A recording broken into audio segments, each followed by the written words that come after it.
खेसारी बाबू तो के जन्मदिन के बहुत बहुत शुभकामना। तोहार कला खूब निखरत रहे, हमेशा स्वस्थ रह, मस्त रह और व्यस्त रह। Many many happy returns of the day. हम दुबई में बानी, दुबई से तोहके आशीर्वाद दे रहल बानी। हैप्पी बर्थडे भाई खेसारी, खुश रहा। खेसारी बाबू तो के जन्मदिन के बहुत बहुत शुभकामना। तोहार कला खूब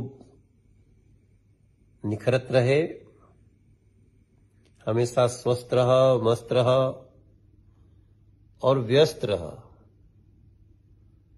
many many happy returns of the day. हम दुबई में बानी, दुबई से तोहके आशीर्वाद दे रहल बानी।